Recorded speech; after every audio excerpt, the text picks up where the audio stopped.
ട്രേഡിങ്ങിൽ നമുക്കൊരു വലിയ ലോസ് കിട്ടിയിട്ടുണ്ടെങ്കിൽ എങ്ങനെ നമ്മൾ ആ ലോസ് റിക്കവർ ചെയ്യാനായിട്ട് സാധിക്കും? സോ ഒരു ദിവസം അല്ലെങ്കിൽ ഒരാഴ്ച കിട്ടിയ ഒരു വലിയ ലോസ് ഒരു പക്ഷേ നിങ്ങൾക്ക് ഒരിക്കലും റിക്കവർ ചെയ്യാൻ സാധിക്കില്ല എന്നായിരിക്കും നിങ്ങൾ വിചാരിക്കുന്നത്. എന്നാൽ അങ്ങനെയല്ല. സിസ്റ്റമാറ്റിക് മെത്തേഡിലൂടെ സ്റ്റെപ്പ് ബൈ സ്റ്റെപ്പായിട്ട് അതിനെ അപ്രോച്ച് ചെയ്ത് കഴിഞ്ഞാൽ ട്രേഡിങ്ങിൽ നിന്ന് തന്നെ നിങ്ങൾക്ക് അതിൽ നിന്ന് റിക്കവർ ചെയ്യാനായിട്ട് സാധിക്കും. അത് എങ്ങനെ നമുക്ക് സ്റ്റെപ്പ് ബൈ സ്റ്റെപ്പായിട്ട് ഈ ലോസ് റിക്കവർ ചെയ്യാം തുടങ്ങിയ എല്ലാ കാര്യങ്ങളും നമുക്ക് ഈ ഒരു വീഡിയോയിൽ ഡിസ്കസ് ചെയ്യാം. ആദ്യമായിട്ട് ട്രേഡിംഗ് തുടങ്ങുന്ന ഒരാൾക്കും അതുപോലെ തന്നെ വലിയ ലോസ് ഉള്ള ഒരാൾക്കും ഈ ഒരു വീഡിയോ വളരെ യൂസ്ഫുൾ ആണ്.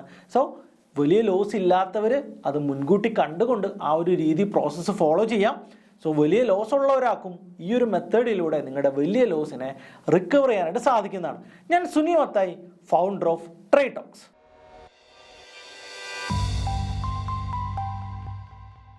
ട്രേഡിങ്ങിൽ എങ്ങനെയാണ് വലിയ ലോസ് ഉണ്ടാകുന്നത്? സോ അടുപ്പിച്ച് നമുക്ക് കണ്ടിന്യൂസ് ആയിട്ട് ലോസസ് വരാറുണ്ട്. അടുപ്പിച്ച് കണ്ടിന്യൂസ് ആയിട്ടുള്ള ദിവസങ്ങളിൽ നമുക്ക് പ്രോഫിറ്റും വരാറുണ്ട്. എന്നാൽ ചെറിയ ചെറിയ ലോസുകൾ വരുന്നത് വലിയൊരു പ്രോബ്ലം അല്ല.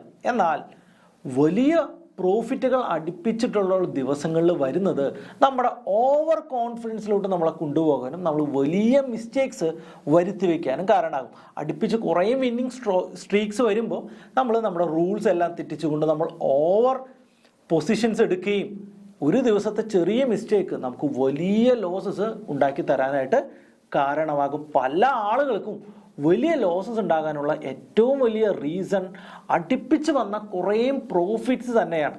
സോ എൻ്റെ ലൈഫിൽ 2016 ഞാൻ ഓപ്ഷൻ സെല്ലിംഗ് സ്റ്റാർട്ട് ചെയ്യുന്ന സമയത്ത് ഞാൻ കൃത്യമായിട്ട് സ്ട്രാഡിൽസും സ്ട്രാങ്കിൾസും ആണ് എൻ്റെ പൊസിഷനിൽ ഞാൻ ക്രിയേറ്റ് ചെയ്യാറ്.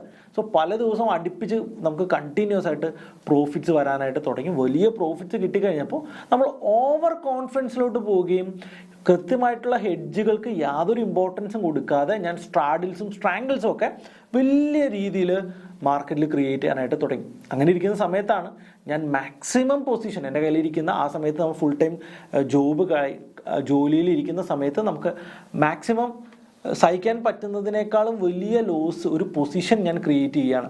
അങ്ങനെ ആ ഒരു പൊസിഷൻ ക്രിയേറ്റ് ചെയ്യുന്ന സമയത്ത് നമ്മൾ ആ പൊസിഷനായിട്ട് ഓവർ അറ്റാച്ച്ഡ് ആയിരിക്കും. ഓവറായിട്ട് പൊസിഷൻ നമ്മുടെ ട്രേഡ് വിൻ ചെയ്യും, എന്തായാലും മാർക്കറ്റ് തിരിച്ചു വരും, അല്ല മാർക്കറ്റ് ഈ റേഞ്ചിൽ തന്നെ നിൽക്കും എന്നുള്ളൊരു സെറ്റപ്പിൽ നമ്മൾ കൂടുതലായിട്ട് ആവറേജ് ചെയ്ത് ആ ഒരു പൊസിഷൻ ഓവർ പൊസിഷനായിട്ട് ക്രിയേറ്റ് ചെയ്ത് വയ്ക്കുന്നു.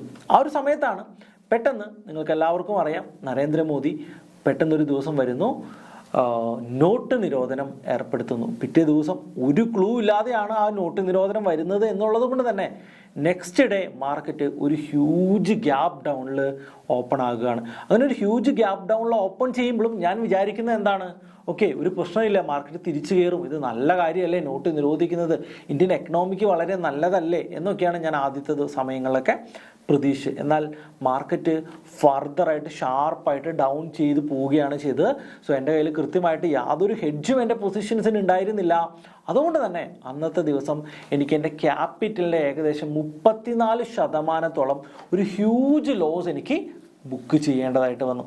അതിനുശേഷമാണ് എനിക്ക് മനസ്സിലായത് ഇങ്ങനെയല്ല ട്രേഡിങ്. കൃത്യമായിട്ടുള്ള റൂൾ ബേസ് ചെയ്തിട്ട് കൃത്യമായിട്ടുള്ള ഹെഡ്ജ് കൃത്യമായിട്ട് ചെയ്തു കഴിഞ്ഞാൽ വലിയ ലോസുകൾ നമുക്ക് ബുക്ക് ചെയ്യേണ്ടി വരും എന്ന് ഞാൻ അന്ന് മനസ്സിലാക്കി. അതിനുശേഷം ഒത്തിരി സമയം എടുത്തിട്ടാണ് നമ്മൾ ആ ഒരു ലോസ് റിക്കവർ ചെയ്യുന്നത്. സോ നിങ്ങൾ ആലോചിച്ച് നോക്കൂ, ലോസ് വരുന്ന എല്ലാ ആളുകളും പ്രതീക്ഷിക്കുന്നത് എന്താണ്, ഒരു വലിയ ലോസ് വരുന്നു, എത്രയും പെട്ടെന്ന് തന്നെ ആ ലോസ് റിക്കവർ ചെയ്യാൻ വേണ്ടി കൂടുതൽ ഇമോഷണൽ ട്രേഡുകളും അതുപോലെ തന്നെയുള്ള എക്സ്ട്രാ ട്രേഡുകളും ചെയ്ത് കൂടുതൽ ലോസ് മേടിച്ച് വയ്ക്കാനാണ് എല്ലാവരും ശ്രമിക്കുന്നത്. എന്നാൽ ആക്ച്വലി നമ്മളൊരു 10 നില കെട്ടിടത്തിൻ്റെ മുകളിൽ നിന്ന് നിലത്തേക്ക് വീഴുന്നു. സോ നമുക്ക് വലിയ പരിക്കുകൾ പറ്റിയിട്ടുണ്ട്, നമുക്ക് ജീവനൊന്നും പറ്റിയിട്ടില്ല, നമുക്ക് വലിയ പരിക്കുകൾ സംഭവിച്ചിട്ടുണ്ട് എങ്കിൽ നമുക്ക് ഒരു ദിവസം തന്നെ റിക്കവർ ചെയ്യാനായിട്ട് പറ്റുമോ? 20 നില കെട്ടിടം അല്ലെങ്കിൽ 10 നില കെട്ടിടത്തിൻ്റെ മുകളിൽ നിലത്ത് വീഴുന്നു, നമ്മൾ ഹോസ്പിറ്റലൈസ്ഡ് ആകും. നമ്മുടെ ഫ്രാക്ചേഴ്സ് എല്ലാം നമ്മൾ കൃത്യമായിട്ട് ഓരോ ദിവസം എടുത്ത് 1 by 1 ആയിട്ട് ക്യൂർ ചെയ്ത് ചിലപ്പോൾ ഒരു 3 മാസം കൊണ്ടോ ഒരു 6 മാസം കൊണ്ടോ ഒക്കെ ആയിരിക്കും നമ്മൾ പഴയ ഒരു ഹെൽത്തിലോട്ട് വരുന്നത്. അതിനുശേഷം നമ്മൾ ഫിസിയോ ഒക്കെ ചെയ്ത് സ്റ്റെപ്പ് ബൈ സ്റ്റെപ്പായിട്ടാണ് പഴയ ഹെൽത്തിലോട്ട് നമ്മൾ തിരിച്ചു വരുന്നത്. അതുപോലെ തന്നെയാണ് ഒരു ഹ്യൂജ് ലോസ് എന്ന് പറയുന്നത്. നമുക്കൊരു ഹ്യൂജ് ലോസ് ഒരു ദിവസം വന്നിട്ടുണ്ടെങ്കിൽ വളരെ സിസ്റ്റമാറ്റിക് ആയിട്ട് സ്റ്റെപ്പ് ബൈ സ്റ്റെപ്പായിട്ട് വേണം നമ്മൾ നമ്മുടെ ക്യാപിറ്റലിനെ തിരിച്ചു പിടിക്കാനായിട്ട്. അതാണ് എല്ലാവരും ആദ്യമേ മനസ്സിലാക്കേണ്ട കാര്യം. നമ്മൾ ഏതൊരു ട്രേഡ് ചെയ്യുമ്പോഴും നമുക്കത് കൃത്യമായിട്ടുള്ള റൂൾ ബേസ് ചെയ്ത് വെക്കുകയാണെങ്കിൽ നമുക്ക് വലിയ ലോസ് വരാനുള്ള സാധ്യതകൾ വളരെ കുറവാണ്.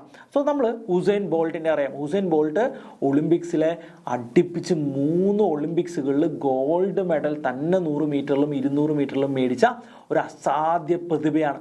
ഉസൈൻ ബോൾട്ടിൻ്റെ കൂടെ ഓടിയ ആളുകളും അല്ലെങ്കിൽ ഇന്ത്യക്ക് വേണ്ടി 100 മീറ്ററിൽ ഓടിയ പല ആളുകളും ഫൈനൽ പോലും എത്തിയിട്ടില്ല. അപ്പോൾ ഉസൈൻ ബോൾട്ടും അവരും തമ്മിലുള്ള വ്യത്യാസങ്ങൾ എന്താണെന്ന് നിങ്ങൾ വിചാരിച്ചിട്ടുണ്ടോ? അവരും ഓടുന്ന 100 മീറ്ററാണ്.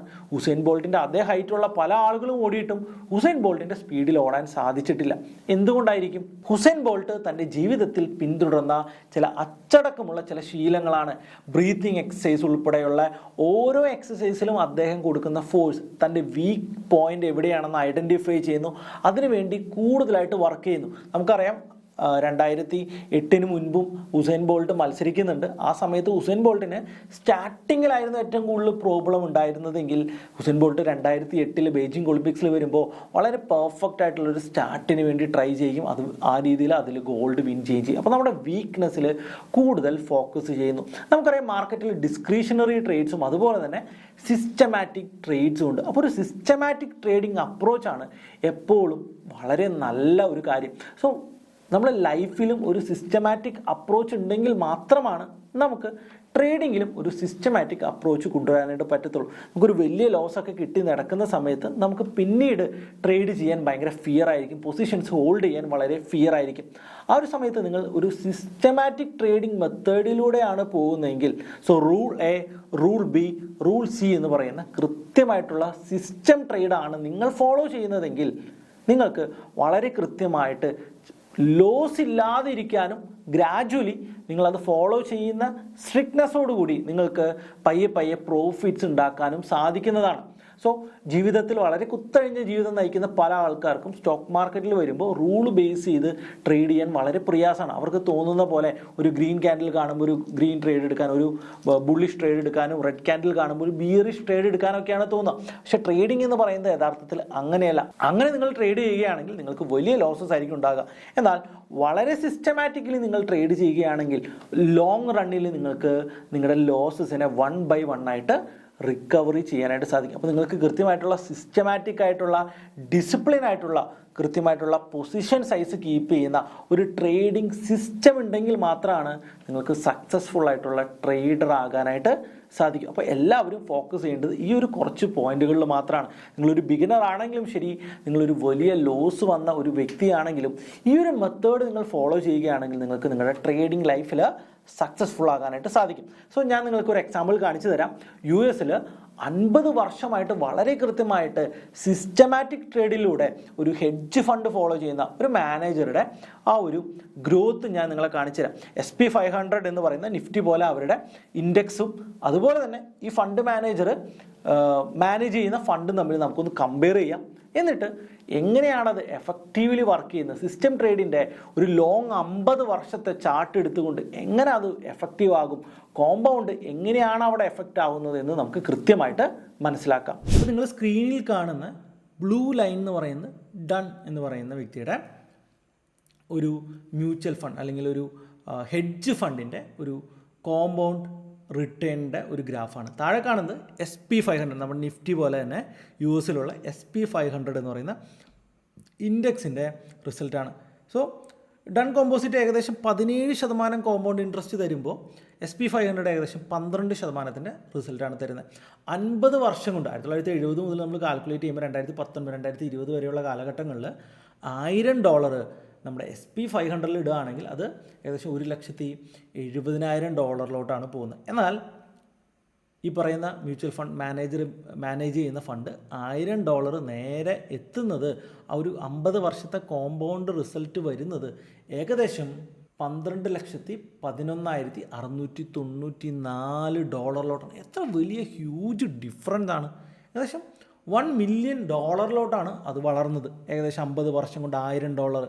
സോ അതിൻ്റെ ഇടയിൽ കണ്ടിന്യൂസ് ആയിട്ടുള്ള 13 ഡ്രോ ഡൗൺസ് നിങ്ങൾക്കിവിടെ കാണാൻ പറ്റും. 13 ഡ്രോ ഡൗൺസ് 40%, 35%ഒക്കെ വലിയ ഡ്രോ ഡൗൺസ് ആണ്. എന്നാൽ ആ വലിയ ഡ്രോ ഡൗൺസിലൊന്നും ആ വ്യക്തി ആ സിസ്റ്റം ഫോളോ ചെയ്യൽ ഉപേക്ഷിച്ചില്ല എന്നുള്ളതാണ് ഈ ഒരു വലിയ ഗ്രോത്ത് നമുക്ക് കാണിച്ചു തരുന്നത്. ഓരോ ഡ്രോ ഡൗൺ വരുമ്പോഴും നമ്മൾ എന്ത് ചെയ്യുന്നില്ല, അതേ റൂൾസ് തന്നെ ഫോളോ ചെയ്ത് അത് ഇമ്പ്രൂവ് ചെയ്ത് വീണ്ടും മുന്നോട്ട് പോകണം. നമ്മൾ സാധാരണ എന്താ ചെയ്യാറ്, നമുക്ക് അടുപ്പിച്ചൊരു 2-3 ട്രേഡിൽ ലോസ് വന്നു കഴിഞ്ഞാൽ നമ്മൾ എന്ത് ചെയ്യും, അയ്യോ എൻ്റെ ട്രേഡിംഗ് മെത്തേഡ് മോശമാണ്, ഞാൻ ആ ട്രേഡിംഗ് മെത്തേഡ് നിർത്താം, മറ്റൊരു ട്രേഡിംഗ് മെത്തേഡിലോട്ട് പോവാം, വേറെ എവിടെയെങ്കിലും കിട്ടുമോ, വേറെ ഏതെങ്കിലും ടിപ്പ് കിട്ടുമോ, ആ വ്യക്തിയുടെ അവർ നല്ല ടിപ്പ് കൊടുക്കുന്നുണ്ടല്ലോ അവിടെ നിന്ന് ടിപ്പ് പർച്ചേസ് ചെയ്യാം എന്നൊക്കെ വിചാരിച്ചിട്ടാണ് പലരും ട്രേഡ് ചെയ്യുന്നത്. അപ്പോൾ നിങ്ങൾക്ക് സ്വന്തമായിട്ടൊരു റൂൾ സെറ്റപ്പ് ഉണ്ടാക്കി ആ റൂളിൽ വിശ്വസിച്ച് അതിൻ്റെ ലോജിക്കിൽ കണ്ടിന്യൂസ് ആയിട്ട് നിങ്ങൾ മുന്നോട്ട് പോയാൽ മാത്രമാണ് നിങ്ങൾക്ക് സക്സസ്ഫുൾ ആകാനായിട്ട് പറ്റത്തുള്ളൂ. ഏതെങ്കിലും ടെലിഗ്രാമിലെ ടിപ്പോ അല്ലെങ്കിൽ എന്തെങ്കിലും ടിപ്പ് പ്രൊവൈഡേഴ്സിൻ്റെ മെസ്സേജസോ ഒക്കെ വെച്ചിട്ട് ട്രേഡ് ചെയ്ത് സക്സസ്ഫുൾ ആകാമെന്ന് നിങ്ങൾ വിചാരിക്കുന്നുണ്ടെങ്കിൽ അതൊരിക്കലും നടക്കാൻ പോകുന്ന കാര്യമല്ല. അപ്പോൾ നിങ്ങളിത് സിസ്റ്റം ഉണ്ടാക്കുക, നിങ്ങളുടെ സിസ്റ്റത്തിൽ നിങ്ങൾ വിശ്വസിക്കുക, എത്ര ഡ്രോ ഡൗൺസ് ഉണ്ടായാലും അതിനകത്ത് മിസ്റ്റേക്സ് ഒന്നും ഇല്ല എന്ന് മനസ്സിലാക്കിക്കൊണ്ട് സിസ്റ്റമാറ്റിക് അപ്രോച്ചോടുകൂടി നിങ്ങൾ മുന്നോട്ട് പോവുക. ഈ 2 ഗ്രാഫുകൾ കാണുമ്പോൾ തന്നെ നിങ്ങൾക്ക് മനസ്സിലാകും $1000 എവിടം വരെ എത്തി, ഇൻഡെക്സിനേക്കാൾ എത്ര എഫക്റ്റീവായിട്ടുള്ള റിസൾട്ടാണ് ഈ ഒരു ഫണ്ട് മാനേജർക്ക് ജനറേറ്റ് ചെയ്യാൻ സാധിച്ചത് എന്ന് നിങ്ങൾക്ക് മനസ്സിലാകും. ഇതാണ് സിസ്റ്റം ട്രേഡിങ്ങിൻ്റെ ഏറ്റവും വലിയ ഗുണം. നിങ്ങൾ ഡിസ്ക്രിഷണറി ട്രേഡിങ്ങിനോ അല്ലെങ്കിൽ സക്സസ് ആയിട്ടുള്ള ട്രേഡേഴ്സിൻ്റെ കയ്യിൽ എന്തെങ്കിലും സീക്രട്ട് മെത്തേഡുകൾ ഉണ്ട് എന്ന് നിങ്ങൾ വിശ്വസിക്കേണ്ട ആവശ്യമൊന്നുമില്ല. ഒരു ട്രേഡറിൻ്റെ കയ്യിലും ഒരു മാജിക് സ്റ്റിക്കും ഇല്ല എന്ന് നിങ്ങൾ മനസ്സിലാക്കുക. ഇപ്പോൾ എൻ്റെ കയ്യിലാണെങ്കിലും അല്ലെങ്കിൽ സക്സസ്ഫുൾ ആയ ഏതൊരു ട്രേഡറിൻ്റെ കയ്യിലാണെങ്കിലും എന്താണ്, സിസ്റ്റമാറ്റിക് ഡിസിപ്ലിൻ ആയിട്ടുള്ള അപ്രോച്ചാണ് അവരെ സക്സസ്ഫുൾ ആക്കുന്നത്. നിങ്ങൾക്കും സ്റ്റോക്ക് മാർക്കറ്റിൽ സക്സസ്ഫുൾ ആകണമെങ്കിൽ ഒരു സിസ്റ്റമാറ്റിക് അപ്രോച്ചിലൂടെ നിങ്ങൾ സ്റ്റോക്ക് കണ്ടുപിടിക്കുന്ന രീതിയാണെങ്കിലും ഓപ്ഷൻസ് ട്രേഡ് ചെയ്യുന്ന രീതിയാണെങ്കിലും അല്ലെങ്കിൽ നിങ്ങൾ സ്റ്റോക്കിലെ ഇൻട്രാഡേ ട്രേഡിംഗ് ആണെങ്കിൽ പോലും ഒരു സിസ്റ്റമാറ്റിക് റൂൾ ബേസ്ഡ് ആയിട്ടുള്ള സിസ്റ്റം ആയിരിക്കും നിങ്ങളെ ഏറ്റവും കൂടുതൽ സക്സസ്ഫുൾ ആക്കാനായിട്ട് പോകുന്നത്. അത് പ്രോപ്പർ ഹൈ സ്ട്രക്ചറോ അല്ലെങ്കിൽ ഒരു വോളിയം ബേസ് ചെയ്തിട്ടുള്ള ഒരു മെത്തേഡോ അതും അല്ലെങ്കിൽ ഒരു ഡെയിലി ക്യാൻഡിൽ ഉപയോഗിച്ചിട്ടുള്ള എന്തെങ്കിലും ഒരു മെത്തേഡോ നിങ്ങൾ സ്വന്തമായിട്ട് ജനറേറ്റ് ചെയ്യുകയാണെങ്കിൽ നിങ്ങൾക്ക് അത് വളരെ യൂസ്ഫുൾ ആയിരിക്കും. ഓൾറെഡി നമ്മുടെ യൂട്യൂബ് ചാനലിൽ തന്നെ നമ്മൾ ഓൾറെഡി ഒത്തിരി മെത്തേഡ്സ് നിങ്ങൾക്ക് ചെയ്തു വെച്ചിട്ടുണ്ട്. നമ്മുടെ പ്രീവിയസ് വീഡിയോസ് കണ്ടു കഴിഞ്ഞാൽ നിങ്ങൾക്കത് മനസ്സിലാകും എന്നുള്ളതാണ്. അപ്പോൾ സിസ്റ്റമാറ്റിക് മെത്തേഡിലൂടെ സ്വന്തമായിട്ടുള്ള റൂൾ ബേസ് ചെയ്ത് ഒരു ഡിസിപ്ലിൻ ട്രേഡർ ആകാൻ നിങ്ങൾക്ക് എല്ലാവർക്കും സാധിക്കട്ടെ എന്ന് ഞാൻ ആശംസിക്കുകയാണ്. അപ്പോൾ ഒരു അടിപൊളി ടോപ്പിക്കുമായിട്ട് വീണ്ടും കാണുന്നവരേക്കും ഗുഡ് ബൈ.